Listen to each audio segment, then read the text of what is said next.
Rafiki yangu, shalom. Wapo watu katika maisha wamewategemea rafiki, wamewategemea ndugu kuliko kumtegemea Mungu katika maisha yao.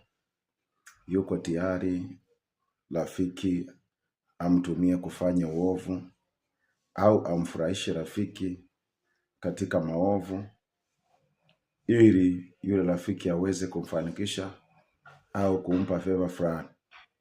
Yuko tayari kumpendezesha rafiki kuenda naye katika uovu kwa sababu tu maisha yake na hatima yake ameweka juu ya rafiki. Neno la Mungu nasema katika kitabu cha Yeremia 17:5, amelaaniwa mtu anayemtegemea mwanadamu na moyoni mwake amemwacha Bwana. Huyo mtu amefananishwa kama maskini nyikani, hataweza kuona mema yanakotokea. Naomba umtegemee Mungu.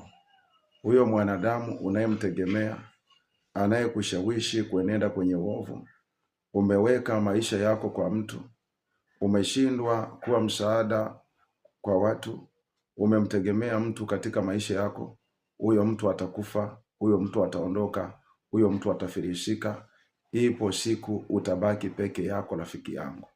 Hebu jifunze kumtegemea Mungu na kutenda mema katika maisha yako. Jifunze kuweka tumaini lako kwa Bwana na sio kwa wanadamu, sio kwa rafiki, sio kwa mzazi wala kwa mtu yoyote. Mungu awe wa kwanza katika maisha yako. Huyo rafiki, huyo jamaa yako utakapopata matatizo atakuacha, atakukimbia. Hebu jifunze kumtegemea Mungu katika maisha yako.